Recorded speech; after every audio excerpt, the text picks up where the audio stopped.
प्रधानमंत्री आवास योजनेच्या अंतर्गत मौजे दहिटणे येथे राष्ट्रतेज अटल बिहारी वाजपेयी कामगार गृहनिर्माण संस्थेच्या 5,000 घरकुलाचे काम अंतिम टप्प्यात आले आहे।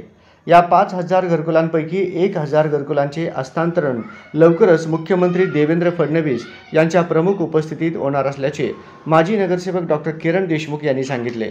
यावेळी गृहनिर्माण संस्थेचे चेअरमन सुरेश बिराजदार, विकासक अंकुर पंधे, अभियंता महेंद्रकर, राजेश दिड्डी आदींची उपस्थिती होती। सदर गृह प्रकल्पामधील पहिल्या टप्प्यातील 1200 घरांच्या प्रकल्पाची एकूण किंमत रुपये 74.76 कोटी इतकी असून एका घरकुलाची किंमत ही रुपये 6.21 लाख अशी आहे। प्रधानमंत्री आवास योजनेच्या माध्यमातून पात्र लाभार्थ्यांना रुपये 2.5 लाख सबसिडी मिळाल्यानंतर सर्वसाधारण घटकातील जनतेला हे घरकुल रुपये 3,71,000 लाख किमतीमध्ये उपलब्ध असेल। ते त्यांच्या बचतीतून अथवा गृह कर्जाच्या माध्यमातून सदर घरकुल मिळवू शकतात।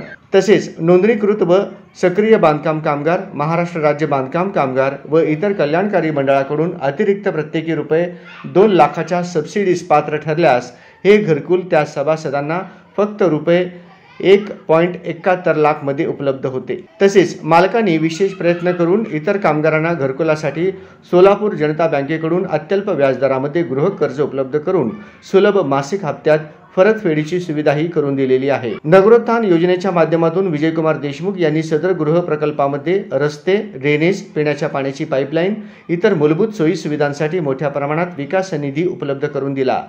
तर या प्रकल्पासाठी खास बाब म्हणून स्वतंत्र सबस्टेशन व अंतर्गत दिवाबत्तीकरिता शासनाच्या NSC योजनेमधून निधी मंजूर करून दिला, अशी माहिती माजी नगरसेवक डॉक्टर किरण देशमुख यांनी दिली आहे।